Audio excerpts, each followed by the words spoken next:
Once upon a midnight, in the planet land of X, a young boy being lay dreaming. And in the dream, X-Ray Ted, for that was the young boy's name, lay in the cold steel arms of his mother's household robot, Automaton. Ted heard his mother's voice, sharp and angry. "You never help me, Ted. You give me no peace. You will not clean your closet, so it's into the brink you go." Ted began to struggle, but Automaton's grip grew tighter. Closer and closer they came to the brink, beyond whose edge yawned the great void. Ted's heart began to thunder. He shouted aloud for help, but too late. Automaton's grip had loosened, and Ted was hurled into the brink. He felt himself falling and falling through the great void, falling, and suddenly Ted found himself sitting straight up in his own bed. But was it really his bed?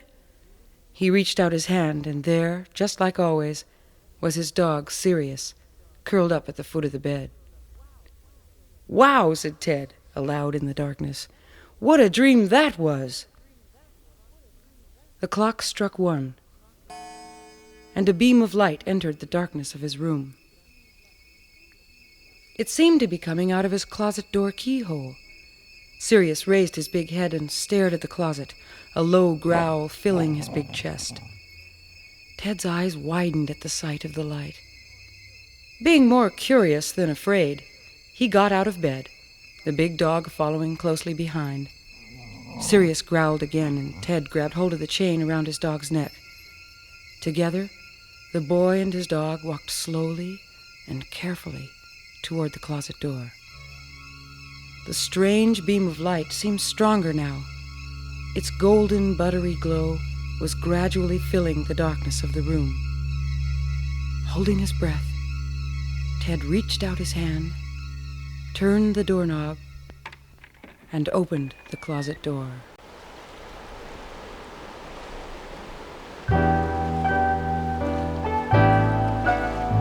The sound of rushing water filled their ears.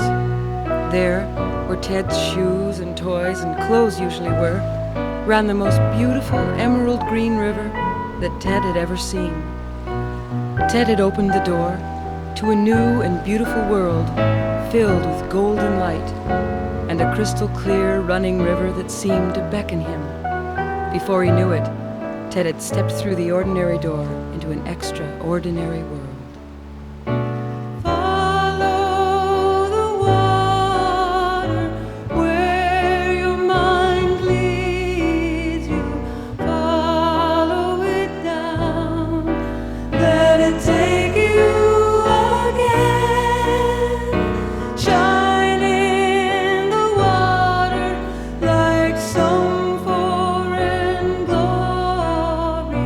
Follow it down.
In no time at all, Ted and Sirius found themselves walking beside the chuckling river, down a path that led them on, through a magical, mystical forest filled with the songs of wonderful birds.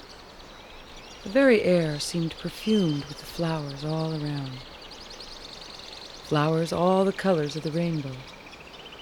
On the far riverbank, a white horse with a rather interesting horn in its forehead lifted its muzzle, dripping with water. "This is too good to be true," Ted said to Sirius, as they both looked at the wonderful creature. Even as they gazed, the white beast wheeled and turned and disappeared before their very eyes. "Things certainly are happening to us, Sirius," said Ted. The dog barked in answer and nestled closer to the boy. On and on they walked, when the path they had been following suddenly branched in two. "What shall we do now, my dog?" said Ted. But Sirius had disappeared. Ted was all alone, and the forest began to look darker and darker. The light seemed to be fading as Ted looked frantically for Sirius, calling his name over and over. Just when Ted was feeling like the smallest of the small, and was beginning to think he'd better go back the way he'd come, he heard the familiar barking of his lost dog. Ted followed the sound in the growing darkness, and there, in the twilight, he saw Sirius standing by a stone well, his front paws on the rim, his large head hanging over the edge. Ted was so glad to see his good dog that tears like stars appeared in his eyes. He threw his arms around Sirius and buried his face in the dog's thick coat. Sirius whimpered and licked the tears as they rolled down Ted's cheeks. Ted raised his head and looked up into the starry night. There, directly overhead, a special sort of star seemed to be shining, with a light just for him. Hadn't they always said he'd been born under a lucky star?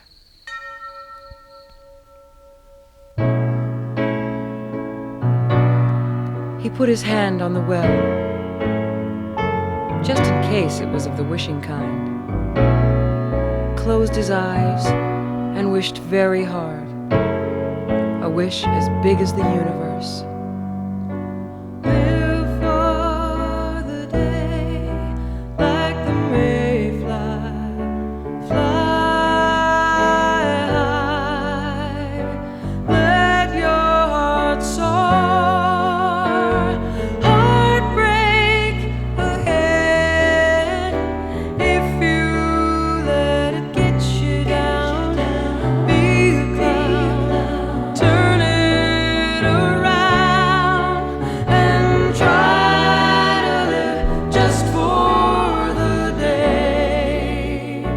What do you say? What do you lose if you left today? Surely gonna lose them blues. Laugh it away, laugh it away, laugh it away, laugh it away. Oh, let her rip and get a good grip on yourself. Hold on and try to live just for the day. Heartbreak ahead if you let it get you down. Be a cloud, turn it around and try to live just for the day. What do you say? What do you lose if you let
"And what type of creature might you be?"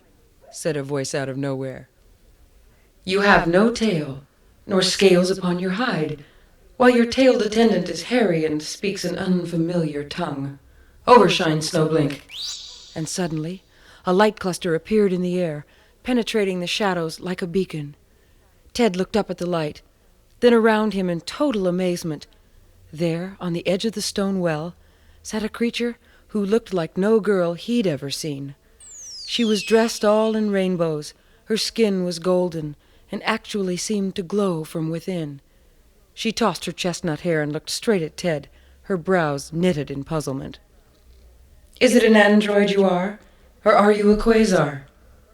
"What's a quasar, if you please?" asked Ted, not knowing if he was one or not, but thinking it certainly sounded lovely. The strange girl came close and put her ear against his chest. No detectable android servo mechanism, but a distinct pulsation nonetheless. Is it your radio transmitter, then?" she asked. "You mean my heart?" said Ted, pointing to his chest. "Oh, by the way," he asked, "what's your name, anyway? And who are you?"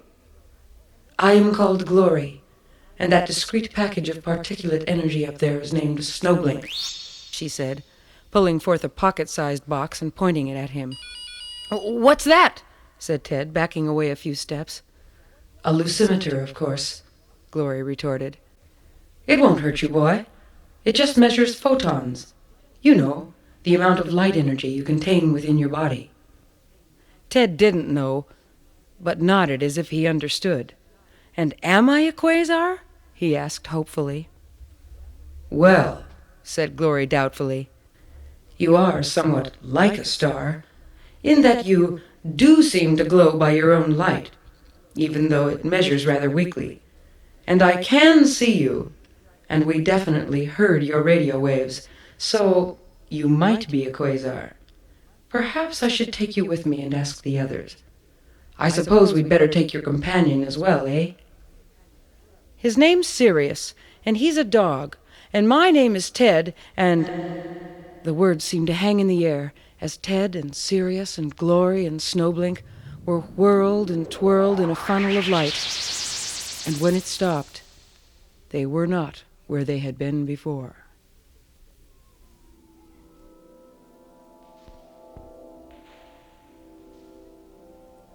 Where they were seemed to be a room in the interior of some sort of ship. There were banks of blinking lights and the low hum of an engine somewhere. "Where in X are we?" said Ted, his hold tightening on Sirius's collar. "We're not on X," said Glory, moving about the room in a familiar fashion. "We're on board the light ship Terraplane. Listen, I have to go and report in.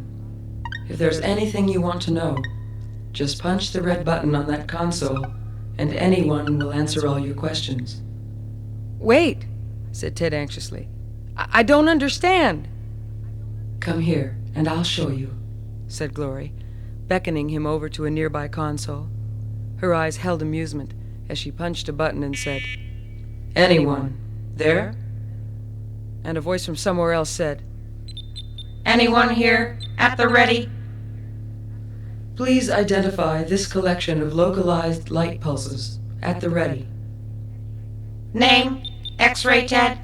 X-ray, a communications code word for the letter X. X refers to name of creature's planet, also name of high energy faculty.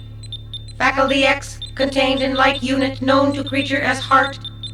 Creature is boy being, presently in fledgling protostar stage.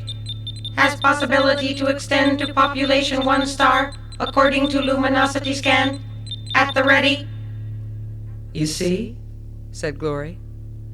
"Want to take a turn?" Ted punched the button, and when the voice said, "At the ready," Ted asked it to identify Glory. "Glory is a luminous variable star, member of galactic cluster known as Asterplanetes. Have traveled for over 16 million light years from home in clouds of Magellan. She has a sorcery light line connected to her mother, Fata Morgana. Mother terminated when sun went nova. Grandfather Oman, last of the star-telling wizards, presently on board terraplane, at the ready. Come on, said Glory. Let's go find the others. You mean I might become a star? Ted asked Glory. Isn't that something serious? He said to his dog, as Snowblink led the way down a softly glowing corridor. I mean, I've always wished on them, but I never thought I could be one. Aren't there creatures on X that are known as stars? Ted nodded. Well, why are they called that? Glory asked. Because they're so bright? Said Ted, hoping he was on the right track. Exactly, said Glory, as they reached the end of the passage. So, you see, we are stars, self-luminous celestial bodies, and everyone has the ability to become one. Unless, of course, she added, they prefer to be light traps, like the apex predators of the black hole. A door slid noiselessly open to reveal the control room. A figure swung round to view them. Ted had never seen a blue man before. On a chance recommend of the ship airplane, I've told you my name. Now tell me the same. Does he always talk in rhyme? Ted whispered to Glory. He speaks enchant, the language of the master pilots, said another voice, and an old gray beard of a wizard stepped forward, placing his hand on Glory's shoulder. Although I have been blinded by the supernova explosion which destroyed our home, I can plainly see my granddaughter has picked you most especially from out of the proto-galactic cloud. If your eyes have been blinded, how then can you see? If you lost your eyes, my boy, would you not still have vision?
Ted knew a lesson when he heard one.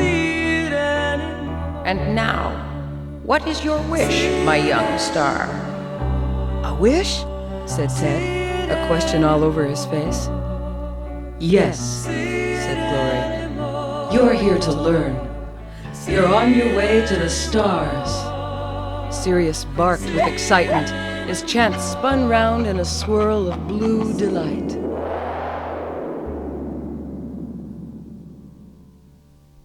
Off we go, my little blue star, to the white dwarfs, the red giants, and even to Mars. With a roar of great engines, the ship caught the solar wind and entered deep space. Ted was so happy, he began to laugh with pure joy. Snowblink joined in with the sound of icicles tinkling.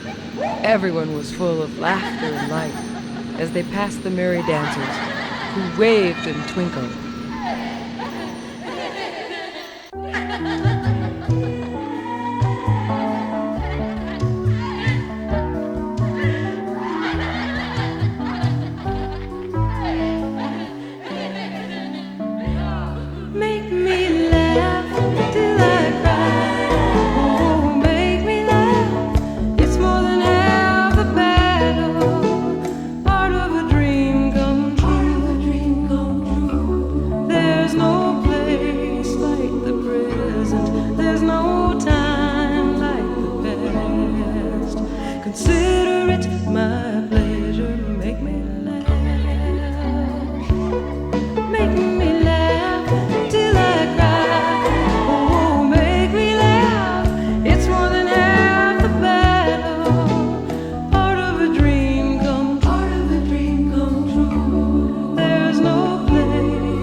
On the way to Mars, they carefully wove through an asteroid belt of planetesimals, passing closely by an exhausted white dwarf, still shining faintly in the darkness. A cool old red giant was expanding into scanner view when the blue-hued pilot told Ted to take over the controls. They flew through space like a dream come true.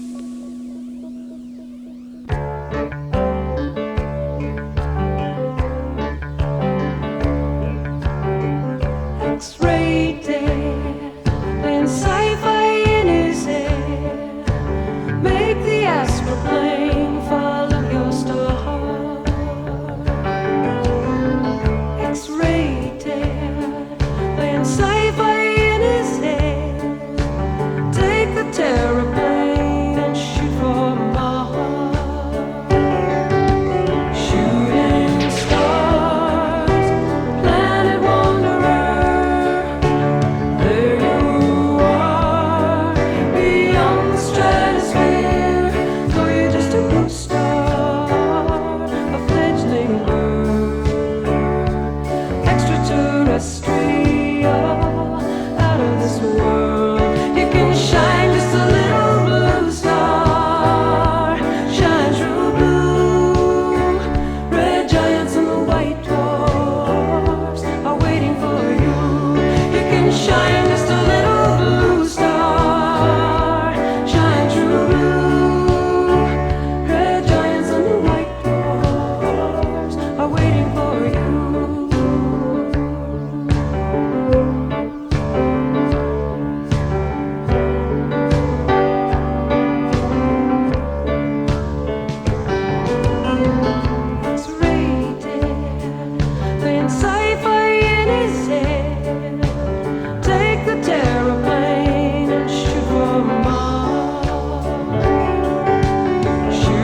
Time didn't seem to exist at all, because Ted was learning so much. Oman was a master star-teller, full of wisdom and ancient starry secrets, and anyone would always give him information from his endless banks. If the Astroplanetes have traveled for so many light years, why aren't they all old? Ted asked. They do not age because they are always entering the future. They are always changing. You only age if you never change. At the ready. What about light traps? The apex predators in the black hole? Black holes exist throughout the fabric of space. Snowblink signals if we are near one. It would mean the end for our kind. At the ready. Glory's voice came over the intercom. We seem to be approaching a terminator zone. It could mean a black hole, but our scanners indicate a dark nebula, so it might be nothing at all. We'll take the ship in for a closer look. Overshine, Snowblink. When Ted and Sirius entered the control room, they found everyone silently focused on the multi-scanners. Is there a problem, Glory? Asked Ted rather shakily. Can't be sure, she said in a tight voice. This dark nebula is obscuring everything. Snowblink can't get a distinct reading on that force out there. Chance said. Well, one thing I can tell you, and that's for sure.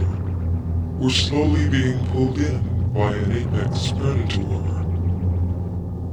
Sure enough, the terraplane was slowly being drawn forward, as if by a giant hand. What do we do now? Squeaked Ted in a small voice. But there was no answer. Sirius barked and whimpered, running from Oman to Glory and back to Chance. Like exhausted stars, they slumped in their chairs, Snowblink a dying light in the air, their luminosity growing weaker by the moment. Ted knelt by Glory. Tell me what to do, my friend. Glory looked at him and whispered, Try to reverse the negative pull. Concentrate, Ted. Concentrate very hard. Wish on your lucky star. And Ted began to concentrate. In his mind's eye, he saw a flame.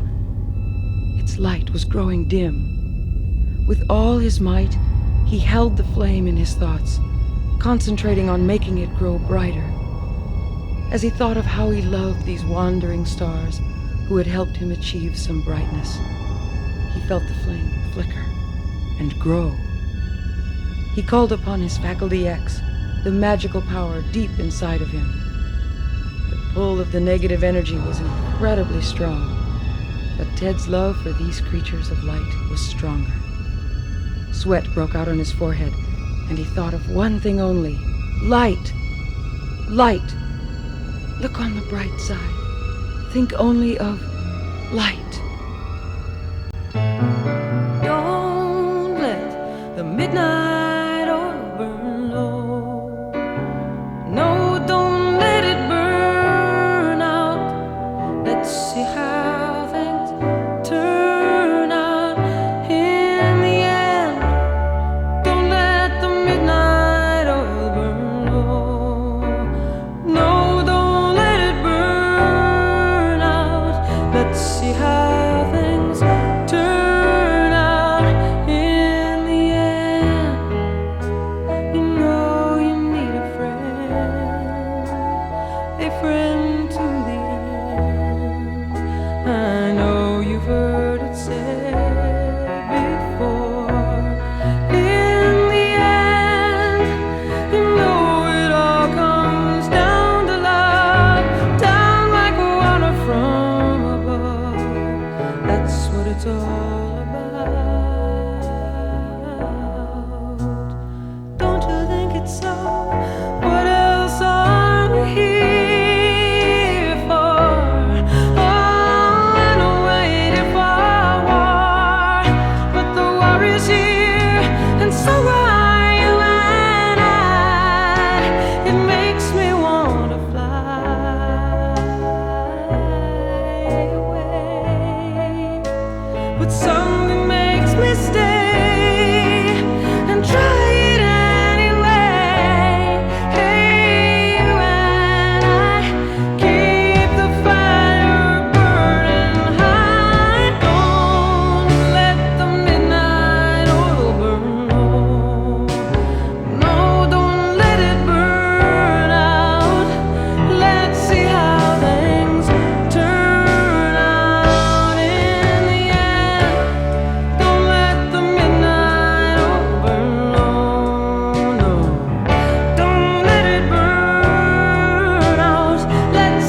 Then there was a sort of sigh, a great letting go.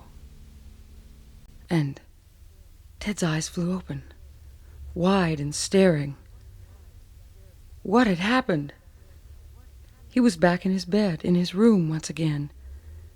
An electric blue glow seemed to fill his heart like starlight. He lay there, not moving, not wanting to disturb the moment. He was starstruck. His mind seemed a blue blank, except for a jumble of letters which seemed to float around and around. What had happened to him? Nothing made any sense. He waited. The letters slowed down and began to assemble themselves before his inner eye. L, U, M, I, E, R, E. Lumière. What did it mean? It's important. It has a meaning, he said aloud to himself. He threw back the covers, awakening Sirius, who quizzically opened one eye. Ted padded over to his homework computer and punched out the letters that were floating in his head. L, U, M, I, E, R, E. He asked the computer to define, and the machine printed out Lumière, a French word meaning light, lamp, enlightenment. Lumière, he whispered to himself, remembering tiny fragments of something dreamlike. Something about his closet, and lucky stars, and light, and good feelings for others, and even as he tried to remember, it all slipped away. Only Lumière remained. And, of course, his closet.